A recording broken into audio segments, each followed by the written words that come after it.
바울이 비시대 안독이 회당에 들어가서 설교를 하였습니다. 안디옥에 있었던 그 회당에 있었던 사람들이 바울의 설교를 듣고 보인 반응을 한번 봅시다. 근데 제일 마지막에 바울이 굉장히 좀 불편한 어조로 결론을 맺죠. 야, 이거 꼭 들어야 돼 라고 하면서 너희들 안 들었다고 혼난다 뭐 이러면서 약간은 듣기 불편할 수도 있는 그런 식으로 결론을 짓습니다. 마무리를 합니다.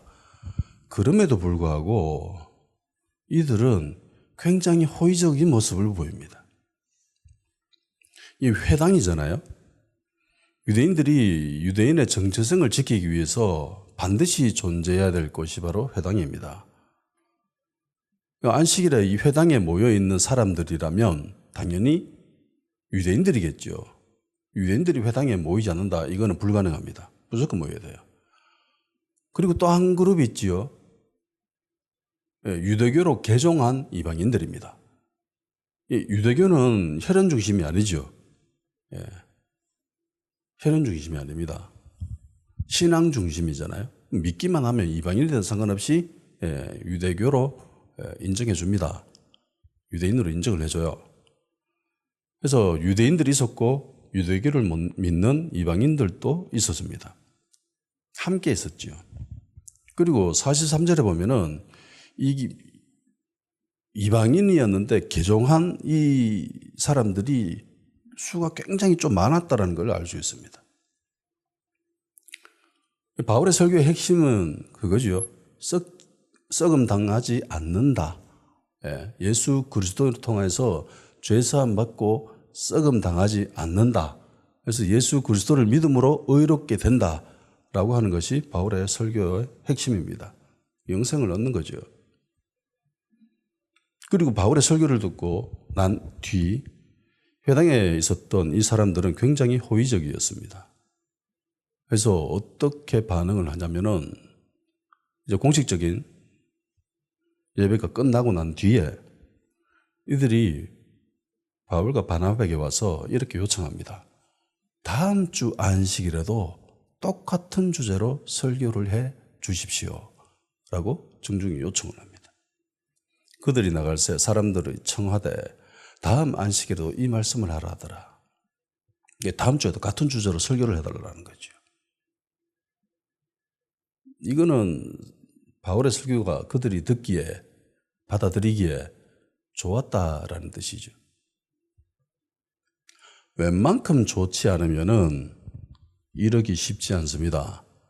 특별히 설교 마지막 결론 부분이 그 어조가 상당히 거칠고 불편했음에도 불구하고 이들은 굉장히 호의적이었습니다. 설교를 2번 듣는 사람 있나요? 오늘 교회 설교를 듣고 끝나고 난데 주중에 유튜브에 올라온 설교 동영상을 다시 듣는 사람들이 있습니까? 없죠. 거의 없습니다. 저는 간혹 듣습니다. 제 설교를 2번, 3번 들을 때도 있습니다. 같은 주제를 2번 이상 듣는 사람들, 똑같은 설교를 2번 이상 듣는 사람들은 별로 없습니다. 예배 들으러 왔으면 설교를 들어야죠. 그런데 설교를 잘 듣지 않고 잠자는 사람들도 있죠. 그리고 정신이 팔려가지고 엉뚱한 생각하는 사람들도 있습니다. 딴짓하는 사람들도 있고, 뭐 큰 교회는 옆 사람하고 대화하기도 하고, 뭐 일어났다가 나갔다 왔다가, 뭐 화장실 갔다 왔다가 하면서 전화 받았다가 말았다가 정신 팔려 있는 사람들이 있어요. 혹은 정말 잘 설교를 듣는다 보이는데 실상은 멍 때리고 있는 거죠. 멍 때리고 있어요. 그런 사람들 많아요. 그런데 비시디아 회당에 모였었던 이 사람들, 바울의 메시지가 굉장히 마음에 들었습니다. 그래서 다음 주에도 똑같은 설교 주십시오라고 요청을 합니다. 자, 어떤 목사님이 다른 교회 가서 설교를 했습니다. 그런데 그 설교를 들은 성도들이 목사님 너무 좋은데요. 다음 주에도 똑같은 설교를 해 주십시오라고 요청하는 경우 봤습니까? 뭐 다른 주제로 설교를 요청하는 경우는 간혹 있습니다. 그런데 똑같은 설교를 또다시 해달라고 하는 그런 교회, 그런 성도들은 거의 없죠. 근데 이들은 그랬습니다. 다음 안식일에도 똑같은 설교, 똑같은 주제, 이것 좀 해줘 라고 요청을 합니다. 이게 쉽지 않거든요. 메시지 자체가 좋지 않고서는, 웬만큼 좋지 않고서는 이렇게 쉽지 않습니다. 설교에 집중해서 들었는데 너무너무 마음에 든 거죠. 그래서 거기에 있던 모든 사람들, 유대인을 포함하고 그리고 이방인인데 개종하여서 유대교를 믿는 사람들까지 전부 다 너무 마음에 든 거예요. 다음에도 해도, 다음 주에도. 공식적인 회당의 모임이 끝난 뒤의 모습은 더 충격적입니다. 43절, 회당의 모임이 흩어진 후에 유대인과 유대교에 입교한 경건한 사람들이 많이 바울과 바나바를 따르니 두 사도와 더불어 말하고 항상 하나님의 은혜 가운데 있으라 권하니라. 집회가 다 끝났습니다. 집회가 다 끝나면 뭐 어떻게 됩니까? 집에 가야죠. 집회 끝났으면 집에 가야죠. 가족들과 올려가지고 안식일에 그렇게 단란하게 보내야지요. 근데 예배가 끝났는데 집에 안 가네요? 집에 안 갑니다. 우리는 예배 끝나면 집에 가기 바쁘잖아요. 밥 먹으러 가야 되고 개인 볼일도 보러 와야 되고 빨리 교회를 벗어나고 싶어 합니다.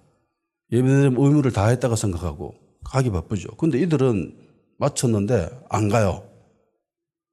많은 사람들이 회당에 남아가지고 안 가고 있습니다. 집에. 뭐 합니까 이들이? 바울과 바나바와 이야기했다라고 합니다. 바울과 바나바와 함께 대화를 했다고 합니다. 어떤 대화를 했을까요? 너 어느 출신이고? 너 어느 집안 사람이고? 뭐 예루살렘에는 어떤 일이 벌어졌노? 너 올 때 뭐 여행하는 중에 뭐 재미난 일 없었나? 뭐 이런 신변잡기들 그런 것들을 이야기했을까요? 정치 이야기, 경제 이야기 뭐 그런 이야기 했을까요? 어떤 이야기 했을까요? 당연하죠. 설교 이야기입니다. 좀 전에 들었던 그 설교 이야기를 다시 예배 끝나고 난 뒤에 모여서 대화를 하는 겁니다. 좀 전에 자신이 들었던 설교가 너무나 마음에 들었고 그래서 다음 주에도 똑같은 주제로 설교를 해달라고 요청을 하였고 그것도 못 알아가지고 예배 공식적인 집회가 끝났음에도 불구하고 거의 대부분의 사람들이 집에 가지 않고 회당에 남아가지고 바울과 바나바와 대화하기 시작합니다.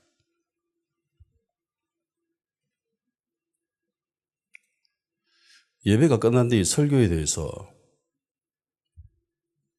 성도나 혹은 목사님에게 설교에 대한 부분들에 대해서 질문하거나 이야기해 본 적이 있습니까? 설교 메시지를 가지고 토론해 본 적이 있습니까? 그런 경험을 한 적이 있습니까? 제가 예전 청년부 사역을 할 때 이래 본 적이 있습니다.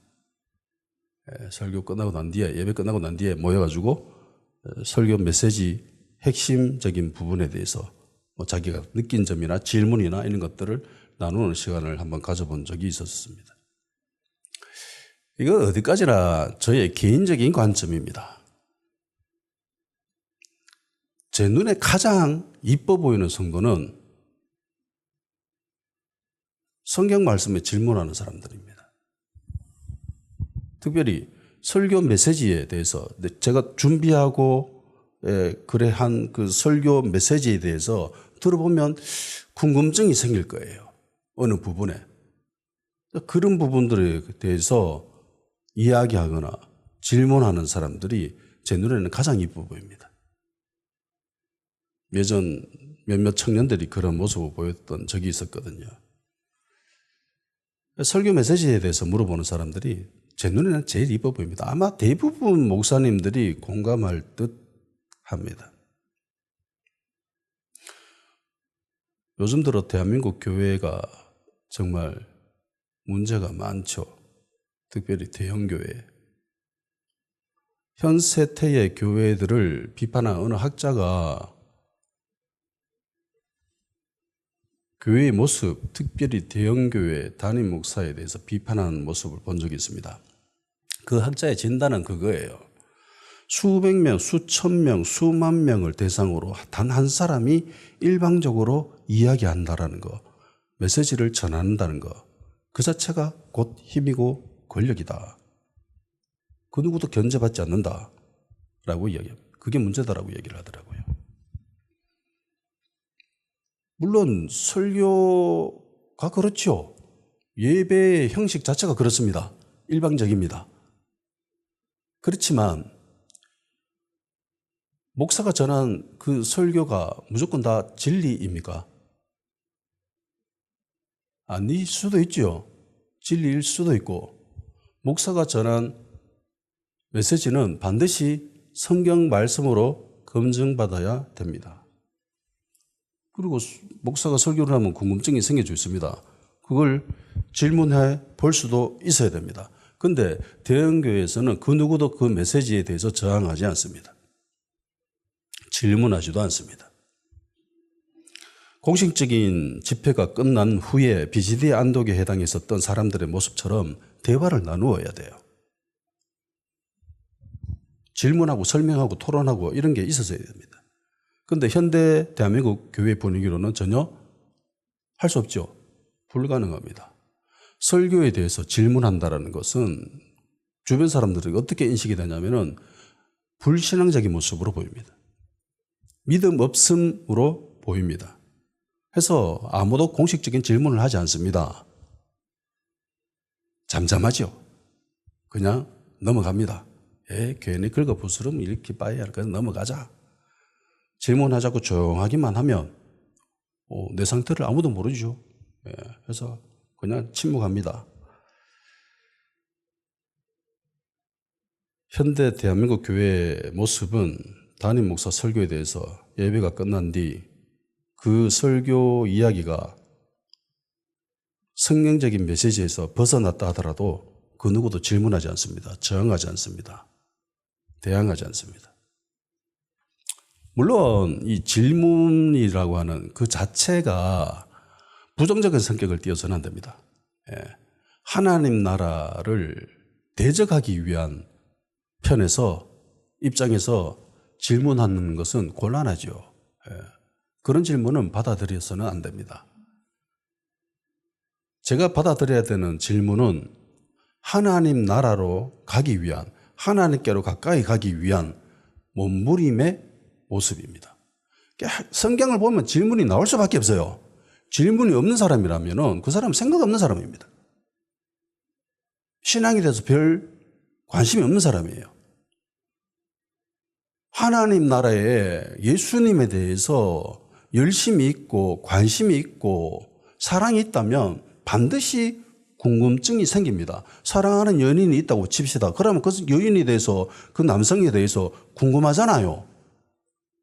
그게 당연한 거잖아요. 연애할 때 네 뭐 좋아하는데, 어떤 옷 좋아하는데, 어떤 음식 좋아하는데, 어떤 컬러 좋아하는데, 어떤 머리 스타일 좋아하는데, 이거 궁금한 게 정상입니다.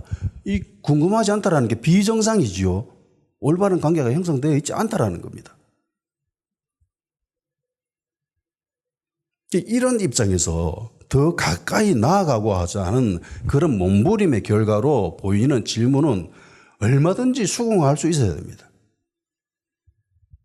그래서 자유로운 분위기에서 메시지에 대해서 질문하고 대답하고 대화 나누는, 토론할 수 있는 그런 분위기. 저는 그게 필요하다고 생각합니다. 목사들의 설교라고 다 하나님의 말씀은 아닙니다. 얼마나 많은 목사들이 메시지를 혼탁하게 합니까? 진리가 아닌데도 불구하고 진리인 척 꾸며가지고 그렇게 이야기하는 목사들의 모습, 요즘 유튜브에 보면 널리고 널렸어요. 제가 볼 때 그들은 목사가 아닙니다. 목사라고 하는 사람은요, 기도 많이 하는 사람 아닙니다. 목사라고 하는 사람이 능력 많은 사람이 아니에요.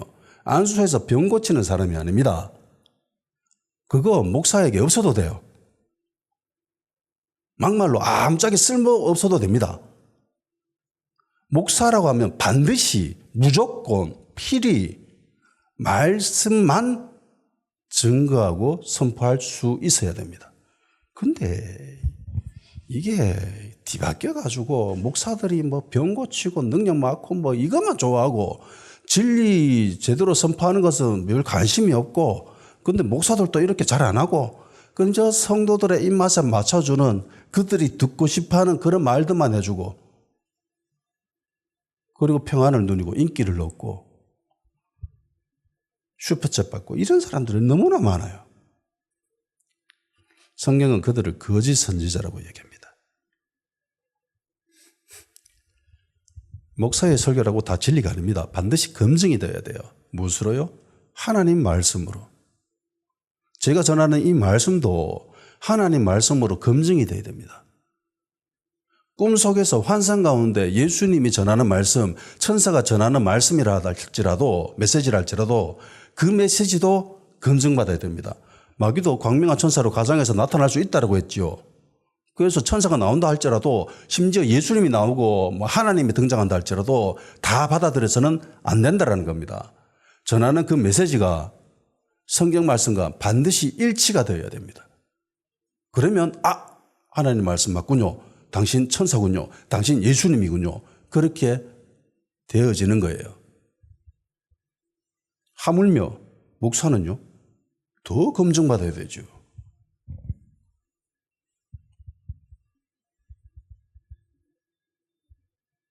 질문이 필요할 수 있습니다. 궁금증이 생길 수도 있지요. 그래서 메시지에 대해서 이래저래 이야기할 수 있어야 됩니다. 요즘 들어 일부 목사들의 메시지를 보면 내용이 산으로 갑니다. 성경과는 별 상관이 없지요. 그저 개인의 견해, 개인의 취향, 뭐 그런 것들을 쭉 늘어놓습니다. 미친 짓이에요. 그야말로 와 있을진저. 그래서는 안 되거든요. 요한일서 4장 1절을 현대 성경에는 이렇게 번역해 놨습니다. 진정으로 사랑하는 형제들이여, 어떤 사람이 하나님의 말씀을 전합니다 라고 하더라도 전적으로 믿지는 마십시오. 먼저 그것이 참으로 하나님께서 하신 말씀인가 시험하여 보십시오. 많은 거짓 예언자들이 사방에 나타나고 있기 때문입니다. 어떤 사람이 하나님의 말씀 전한다라고, 하나님께로부터 받았다라고 이야기한다라도 그건 믿지 말라는 거죠. 그 전하는 그 말이 하나님의 말씀인가 검증해봐라, 시험해봐라. 안 맞으면 그거 거짓 예언자다, 거짓 선지자다. 그래서 목사는 설교 시간에 오직 하나님의 말씀을 증거해야 됩니다. 목사의 개인적인 정치 취향, 견해, 그건 지 생각일 뿐인 거죠. 그건 진리가 아니에요. 하나님과는 특히 아무런 상관이 없습니다. 예수님이 좌파일까요? 우파일까요? 제가 몇 번이나 이야기하죠. 하나님이 우파편입니까? 하나님이 좌파편입니까? 예수님이 진보예요? 보수예요? 예수님이 민주주의입니까? 예수님이 공산주의입니까? 사회주의입니까? 자본주의입니까? 어느 편에 속한다고 생각하십니까? 미국이 남북으로 나뉘어서 예전에 전쟁을 치렀죠. 예수님이 북부편입니까? 예수님이 남부편입니까? 어느 편일까요? 그 편나라는 것 자체가 미친 짓이죠. 그 당을 짓는다고 하죠. 성경에서는. 그게 이단적인 행위입니다. 그런데 목사가 왜 그 짓 하고 있어요? 이단적인 행위입니다.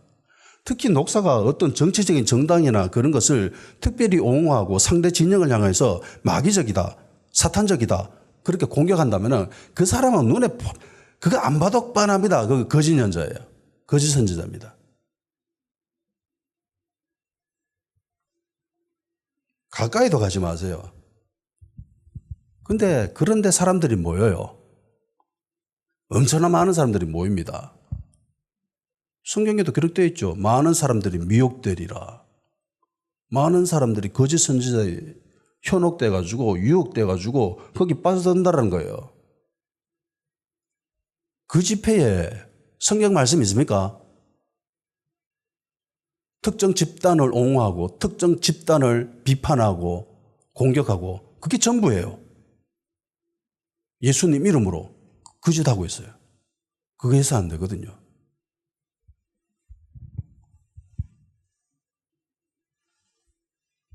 파시스트가 보이는 행위입니다. 아무리 수천 수만 명의 성도가 모이는 대형교회 담임 목사랄지라도 그는 거짓 선지자예요. 우리 예수님의 마음은 성도들의 수에 많고 적음에 있지 않습니다. 인간은 그 목사님 그 교회 성도가 몇 명 모이노? 그 교회 크나 작나? 거기에 있지만 우리 예수님의 마음은요, 성도들의 수에 많고 적음에 있지 않습니다. 진리에 있죠. 네가 내 말씀을 제대로 전하나 안 전하나 그거 보십니다.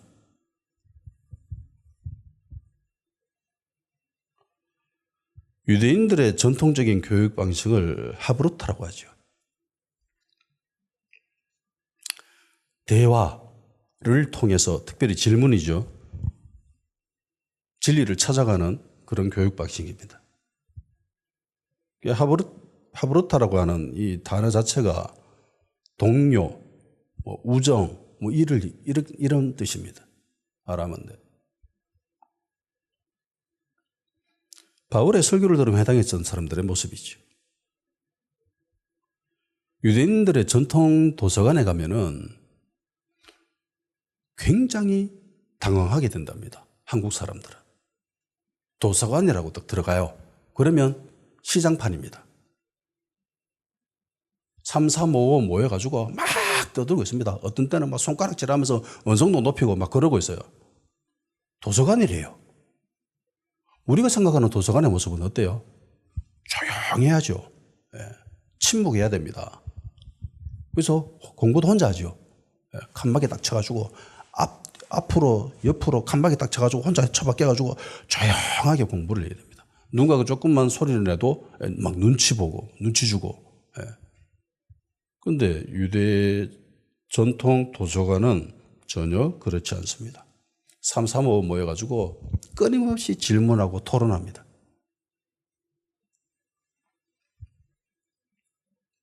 유대인들의 공부는 이렇게 해요. 동료들과 대화하고 질문하고 토론하는 것이 그들의 교육법입니다. 많은 사람들이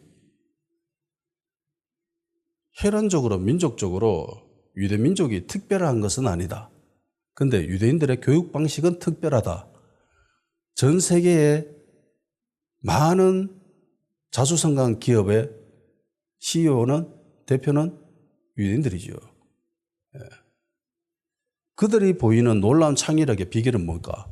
많은 사람들이 그들의 교육 방식이다라고 이야기합니다. 하루부터라고 하는. 현재 대한민국 제1의 대학교는 서울대학교죠.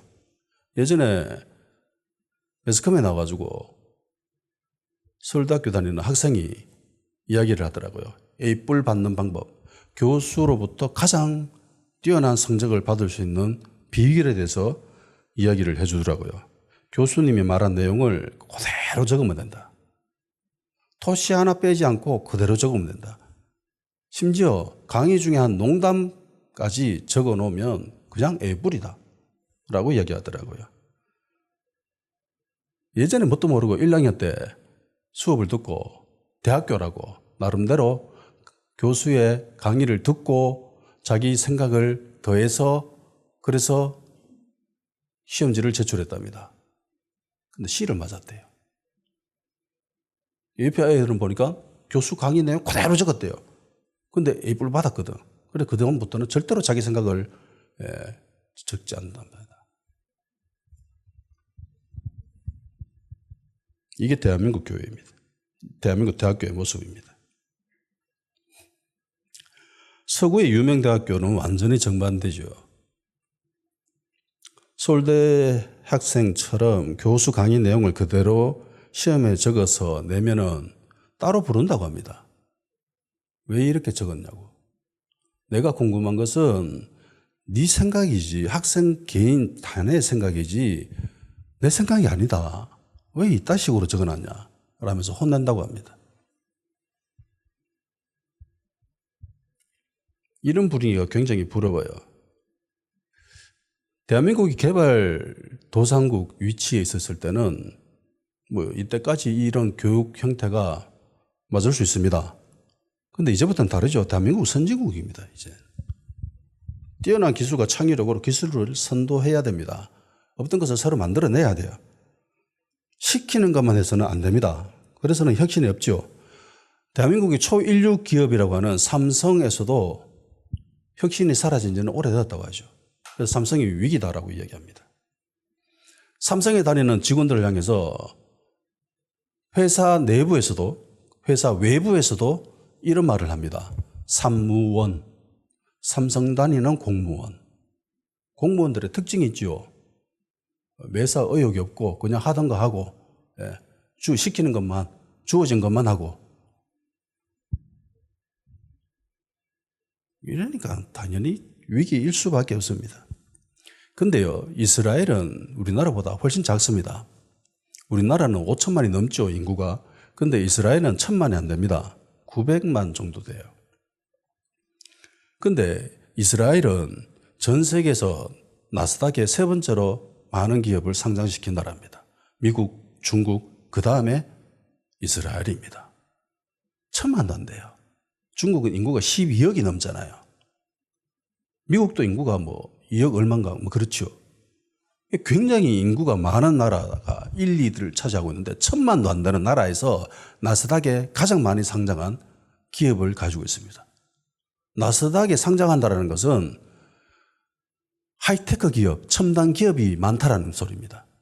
뛰어난 기술을 가지고 상장한 그런 기업을. 그리고 이스라엘에는 웬만한 다국적 기업들의 연구센터가 다 몰려 있습니다.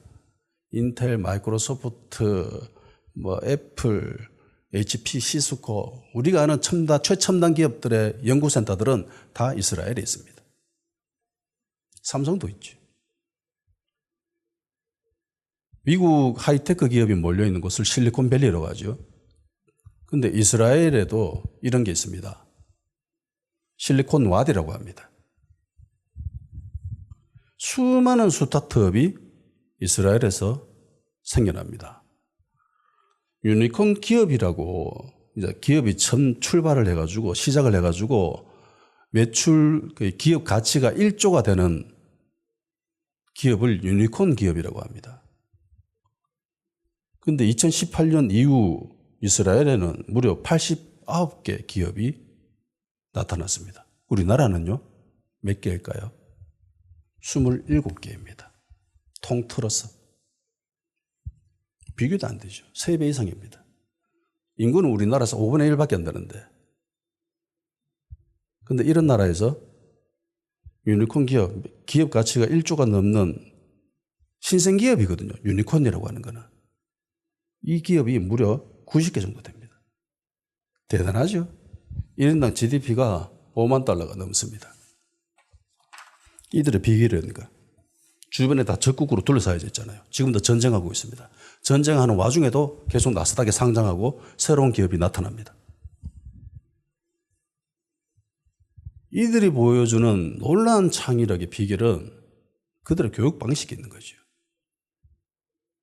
공식적인 예배가 끝났음에도 불구하고 그 바울이 전한 그 설교에 대해서 궁금증이 생깁니다. 질문이 생겼습니다. 그리고 집에도 안 가고 가서 이야기하는 거죠. 토론하고 질문하고 대화하고. 집에를 안 가요. 게다가 성경은 이들이 바울과 바나바를 따랐다라고 기록하고 있습니다. 따랐다. 이 단어가 주로 사용된 것은 복음서죠. 복음서에 예수님을 따랐던 제자들의 모습. 마태복음 4장 20절 그들이 곧 그물을 버려두고 예수를 따르니라. 8장 22절 예수께서 이르시되 죽은 자들이 그들의 죽은 자들을 장사하게 하고 너는 나를 따르라 하시니라. 마태복음 10장 38절 또 자기 십자가를 지고 나를 따르지 않는 자도 내게 합당하지 아니하니라. 이 따르다라고 하는 단어는 예수님을 따랐던 제자들의 모습을 기록한 그런 행태죠. 그런데 비시디아 안디옥에 있었던 이 회당에 모여있던 이들도 두 사도의 설교를 듣고 그리고 그들과 대화하고 토론하고 질문하면서 진리를 찾아가기 시작합니다. 그러니까 대화한다라고 질문한다라는 것은 유대인들에게 있어서 진리를 찾아가는 과정이거든요. 진리를 찾아가는 과정 중에 보니까 진리가 도달되는 거죠. 그래서 따랐다는 겁니다.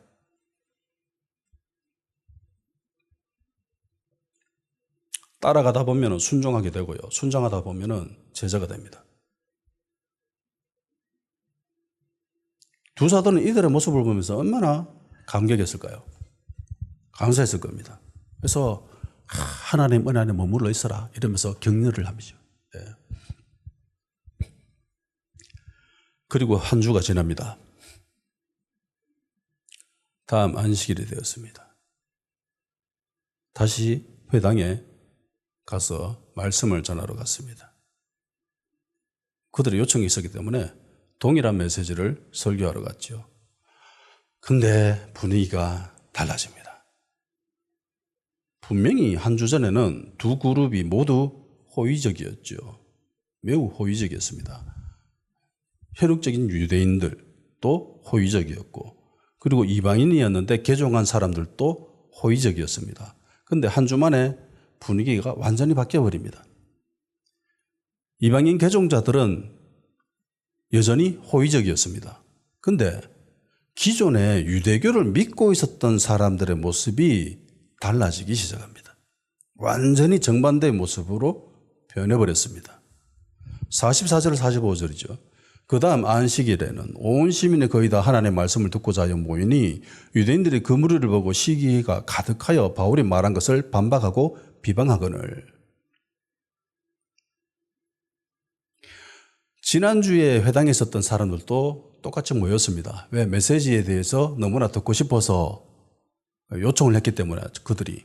그래서 모여들었죠. 그리고 더 많은 사람들이 모여들었습니다. 이들은 누구죠? 유대교를 믿는 사람들은 아니죠. 그냥 안디옥 시민들입니다. 유대교랑 별 상관없는 사람들이죠. 그냥 비시디아 안디옥에 사는 그냥 평범한 시민들입니다. 유대교를 믿지 않는 사람들, 이방인이죠, 당연히. 그러면 이들은 도대체 누구를 통해서 이 회당에 모여들었을까요? 두 사도가 전도했을까요? 아니요. 두 사도는 아직 전도 안 합니다, 이방인들에게. 이방인들의 전도하는 모습이 이때까지 없지요? 안 합니다. 그러면 기존에 있던 유대교를 믿고 있었던 유대인들이 전해줬을까요? 아니죠. 이들을 보고 무리를 보고 질투심이 일어났다라는 것을 보면은 이들은 사람들 모으는데 전혀 관심이 없었습니다. 그러면 이 평범한 시민들을 모은 사람들은 누구일까요? 이들에게 메시지를 전해준 사람들은 누구일까요? 당연히 이방인 개종자들입니다. 유대교를 믿기 시작한 이방인 개종자들이 자기와 처지가 비슷한 사람들이죠. 그들에게 가서 메시지를 전합니다. 그리고 이 사람들은 평소에 유대교에 별 관심이 없는 사람들이죠. 그냥 힘겹게 하루하루 그냥 살아가는 평범한 소시민입니다. 그리고 문맥을 자세히 들다 보면은 이 사람들은 대부분 어떤 사람이냐면은 소외 계층에 있는 사람들입니다. 그냥 노멀하게 짝이 없는, 평범하게 짝이 없는 그런 사람들. 그러니까 기득권은 절대로 아닌 사람들이 모여들었습니다. 어찌 보면 소외 계층. 항상 복음은 이런 자들이 반응하죠. 이들이 너무나 많이 몰려들어가지고 무리를 이뤘다고 합니다. 회당 그 조그만한데 막 수많은 사람들이 밀려든 거예요. 성경은 온 시민이 다 왔다라고 얘기합니다. 문자 그대로는 볼 수는 없죠. 그냥 표현법일 뿐 회당이 뭐 별로 크지도 않는데 거기 어떻게 다 모이겠습니까? 그렇지만 정말 많은 사람들이 몰려들었다는 것을 알 수 있습니다. 그리고 그 무리를 보고 유대인들은 시기가 충만해집니다. 질투하기 시작합니다. 그리고는 지난주에는 분명히 똑같은 메시지를 자기들이 듣고 정말 좋아했거든요. 그런데 질투심이 불타오르고 난 뒤부터는 그들이 말하는 것이라면은 두 사도가 말하는 것은 무조건 반대하기 시작합니다. 반박하다라는 것이 무조건 반대한다라는 거거든요. 네가 무슨 말을 하든지 무조건 반대. 네가 이 말을 해도 나는 반대. 네가 저 말을 해도 나는 반대. 네가 무슨 말을 해봐라. 내가 반대하지. 라고 하는 것이 반박입니다. 비방은 욕하는 거예요. 비난하고 욕하고. 그러니까 바울이 전했던 그 메시지 지난주에는 정말 좋았거든요. 그래서 한 번 더 해도 그리고 끝나고도 집에 안 가고 모여가지고 대화하고 토론하고 막 그러고 있었는데 한 주 만에 사람들이 몰려드는 거 보고 막 마음에 질투심이 불타올라가지고 무조건 반대하고 비난하고 욕하기 시작합니다. 메시지 내용하고는 전혀 상관없죠. 설교 내용하고는 전혀 상관이 없습니다. 아무 상관이 없습니다. 그들이 어떤 메시지를 전하든 아무 상관이 없습니다. 질투심이 불타올랐기 때문에 시기심으로 충만해졌기 때문에 무슨 말을 하든지 무조건 반대하고 봅니다.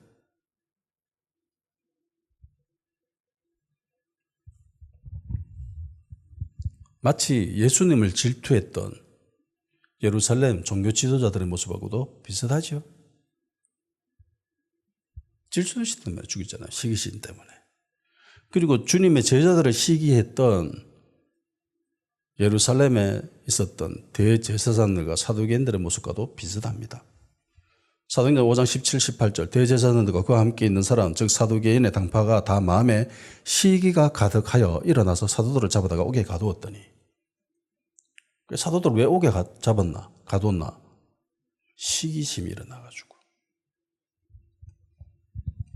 사촌이 땅을 사면 배 아프다는 말이 있습니다. 진짜 못난 말입니다. 이러면 안 돼요. 사촌이 땅을 사면 축하해 주면 됩니다. 그죠? 축하해 주면 돼요. 혹시 건물 조금 떨어질 수도 있잖아요. 사촌이 땅을 사면 축하해 주고 축복해 줘야지. 왜 배가 아픕니까? 마음을 뜯어 고쳐 먹어야 됩니다. 한 명이라도 잘 살아야지. 사촌도 가족이잖아요. 왜 땅 사면 배 아파하면서 나처럼 못 살기를 바라나? 그러면 안 되죠. 성경에 나오는 거지 나사로와 부자 이야기를 보면은 부자가 죽어서 지옥에 갑니다. 근데 아브라함의 품에 안겨있던 거지 나사로를 보면서 아브라함에게 요청을 하죠. 거지 나사로를 우리 집에 좀 보내도. 그가 왜 이런 이야기를 합니까? 왜 이런 요청을 합니까? 자기 가족만은 여기 지옥에 와서 고통당하지 않았으면 하는 마음에. 그래서 거지 나사로를 보내달라고 그렇게 요청한 거죠. 물론 묵살되었지만. 그 부자도 가족이 있기 때문에 가족만큼 천국에 보내려고 자기는 지옥에서 고통당한다 할지라도 그렇게 애썼습니다. 물론 여기 사촌이라고 하는 요 관계 자체가 조금 애매하죠. 가족이라 하기에도 좀 거시기하고 그렇다고 남이라고 하기에도 좀 거시기한 그런 상태가 사촌입니다.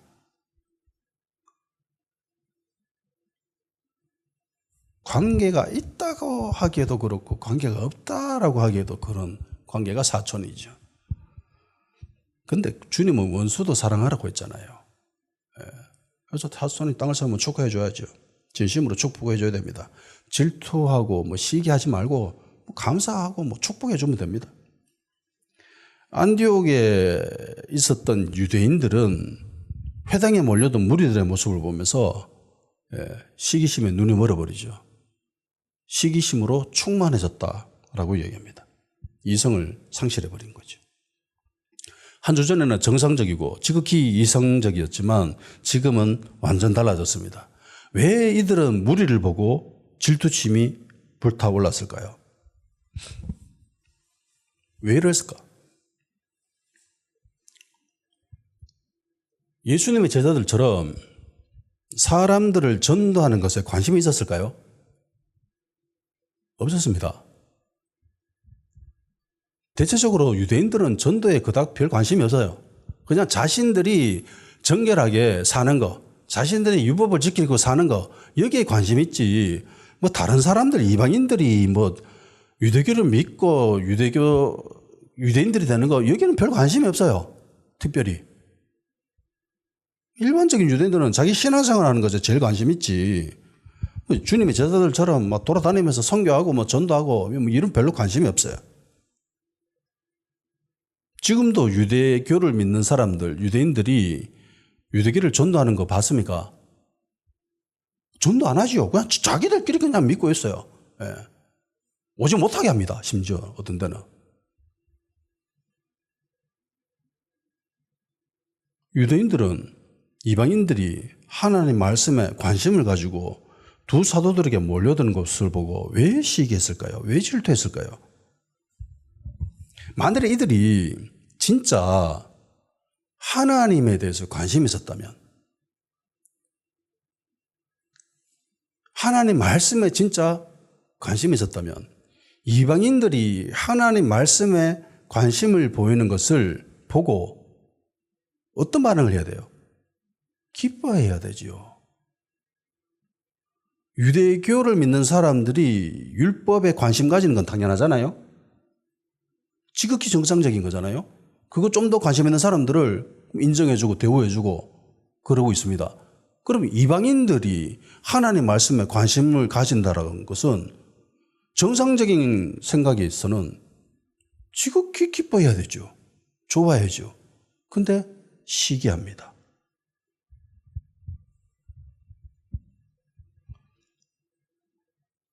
회당은요, 현대 교회처럼 설교자가 따로 지정되어 있는 것이 아닙니다.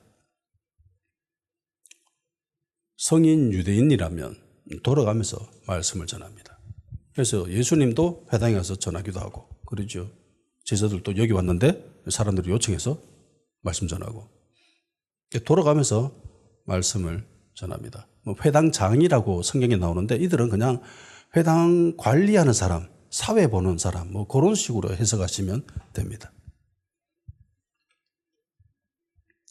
평소 자기들이 하나님의 말씀 전했을 때는 아무런 관심이 없었어요. 시민 그 누구도 관심이 없었습니다. 반응이 없었습니다. 근데 바울이라는 사람이 지난주에 처음 등장해가지고 한 번 전했는데 처음 보는 사람이거든. 근데 이 사람이 한 번 말씀 전했는데 온 시민이 다 몰려드는 거라. 아니 내가 전했는데는 이들이 가만히 있다가 뭐 이 사람들 전하니까 이렇게 몰려들어. 그러면서 시기심이 불타 올랐는 거죠. 평소에 유대교에 별 관심 없던 사람들까지 엄청나게 많은 사람들이 몰려들었습니다. 그리고는 생각이 되겠죠. 예수님을 대적했던 그들처럼, 예수님의 제자들을 시기했던 그들처럼, 야, 이러다간 우리 중심이 아니라 저 사람들 중심으로 돌아가겠다 라는 생각을 하게 되죠. 기득권이 빼앗기겠다, 기득권이 상실되겠다라는 그런 위기감이 몰려들게 됩니다. 그래서 이렇게 된 거예요. 자신들이 가지고 있었던 기존의 영향력, 기득권 이것들이 무너지게 될 것이다 라는 생각을 하게 됐습니다. 유대인들이 기득권을 가지고 있었다는 것은 너무나 쉽게 생각할 수 있습니다. 50절에 보면 이렇게 됐죠. 이에 유대인들이 경건한 귀부인들과 시내 유력자들을 선동하여 바울과 바나바를 박해하게 하여 그 지역에서 쫓아냈다라고 합니다. 유대인들이 상종하고 있었던 사람들이 어떤 사람들? 경건한 귀부인들, 유력자들. 그러니까 지도 계층에 있는 사람들과 유대인들은 함께 생활했습니다. 그들과 교제하였다는 거죠. 유유상종이라는 말이 있죠. 끼리끼리 모이는 거예요. 고위계층 사람들은요, 고위계층 사람들하고만 몰려다닙니다. 간혹 보면은 저렇게 똑똑한 사람이 왜 저런 말을 하지? 라고 생각이 들 때가 있죠. TV나 이럴 때 보면은 정치인들이. 왜냐면은요, 지 같은 사람들만 주변에 있기 때문입니다. 우리처럼 이런저런 사람들을 만나는 게 아니라 자기가 만나는 사람들은 자기가 똑같은 사람들 생각을 하고 있는 사람들만 만나기 때문에 자기 생각이 맞다라고 생각하는 거죠. 유대인들은 자기들이 속했던 그룹이 지도계층에 있었던 사람들입니다. 그래서 그런 사람들을 막 선동해가지고 만일 생각해보세요. 유대인들이 하층민이었다면, 소외계층이었다면 그들을 선동질한다고 그들이 말을 들어줘요? 뭐 어쩌라고? 하층민이. 이러면서 무시해버렸을 겁니다. 근데 그들이 무시하지 못할 그런 수준의 지위가 있었던 사람들이 유대인들이었던 거예요. 그래서 그들을 막 선동질한 거죠. 그래서 질투심에 불타올라가지고 바울이 하는 말이라면 무조건 반대했습니다. 그냥 비난하고 욕하기만 하면 됩니다. 메시지를 듣고 검증하고 뭐 질문하고 뭐 이런 것 이따위 전혀 필요 없죠. 무조건 반대만 하면 됩니다. 참 쉽죠? 일부 집단에서 보이는 행태랑 똑같습니다. 무조건 반대하면 됩니다. 생각이 필요 없습니다. 얼마나 단순합니까? 네가 하는 말은 무조건 나쁜 말. 정말 삶이 편합니다. 제발 그리스도인들이요, 생각 좀 합시다. 성경 말씀 보고 왜 생각을 안 합니까? 현 사회를 보면서 왜 생각을 안 합니까? 왜 질문을 안 합니까? 말씀을 맡았던 유대인들은 수천 년 동안 말씀을 맡았음에도 불구하고 지금도 모여가지고 끊임없이 질문하고 있습니다. 그런데 왜 우리는 질문 안 해요? 성경 말씀을 보면서 질문해야 되고요. 목사들의 설교 메시지를 들으면서도 질문해야 됩니다. 성경적인 근거를 대라고 요청을 하고 따지기도 하고 언성을 높이기도 하고 그게 진리를 찾아가는 과정이잖아요. 왜 그런 짓을 안 해요? 그런 행위를 안 합니까? 무조건 목사님 말이 나면 네, 아멘 이러고 있고. 그게 바보들이죠. 그게 종입니다. 목사의 종이에요. 목사의 노예입니다. 예수님의 종이어야죠. 예수님은 말씀 그 자체예요. 예수님은.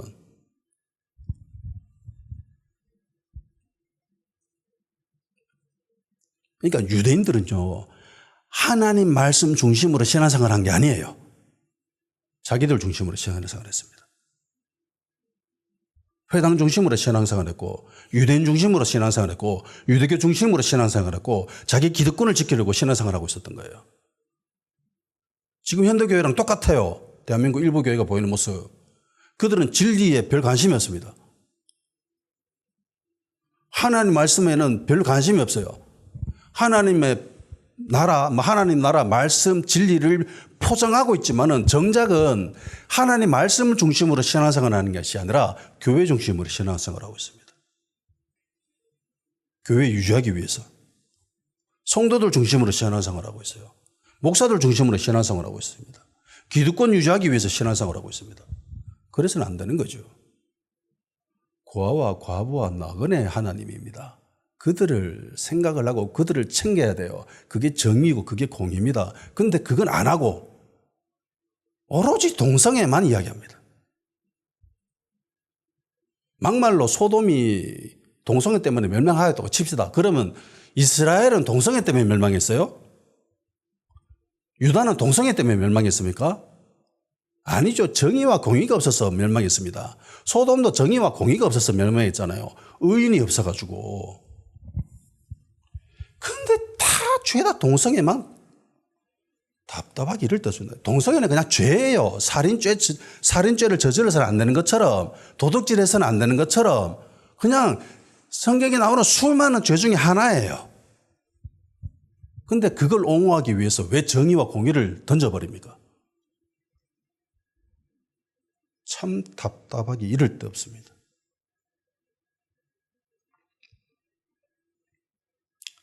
비시대 안독에 있었던 이 유대인들, 이들은 도시에서 제일 영향력 있는 사람들과 교제하고 관계를 맺고 있었습니다.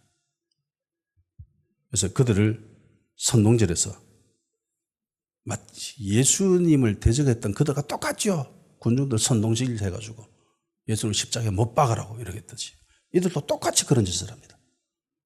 그리고 쫓아내버리죠. 질투에 눈이 멀어버리면 본질을 보지 못하게 됩니다. 다윗을 질투한 사울 왕을 한번 보십시오. 본질을 못 보죠. 다윗의 참모습을 못 봅니다. 이스라엘의 참모습을 못 봐요. 어떻게 이스라엘이 돌아가고 있는지 못 봐요. 질투에 눈이 멀어버렸기 때문에. 비시대 안독의 유대인들 역시 눈이 멀어버렸습니다. 본질을 보지 못하게 됩니다. 그런데 원어의 이 시기라고 되어 있는 이 단어는요, 다른 의미도 있습니다. 열심입니다. 열심. 열심이 이곳에서는 열심으로 해석이 되고 저곳에서는 질투심으로 해석이 됩니다. 만일 안디옥에 있었던 유대인들이 질투심을 버렸다면 어떻게 됐을까? 하나님 관점에서 몰려든 그 무리를 보고 그 무리들이 어떻게 몰려들었습니까? 하나님 말씀에 관심이 있었잖아요. 말씀 들으려고. 그랬으면 대의적인 관점에서, 거시적인 관점에서 와, 이들이 하나님 말씀에 관심을 보이네? 우리들처럼? 그러면서 그들을 포용하고 품어줬더라면 어떻게 됐을까요? 복음은 그들의 것이었죠. 더 큰 하나님 은혜를 누렸을 겁니다. 하나님 은혜로 충만해졌을 겁니다. 근데 사울왕처럼 그러지 사울왕처럼 행동해버리죠. 예수님을 대적했던 그들처럼 해버립니다. 예수님의 제자들을 대적했던 그들처럼 그냥 본능에 이끌려버리죠. 그래서 메시지를 놓쳐버립니다. 메시지의 내용이 이제 아무 귀에도 안 들어오죠.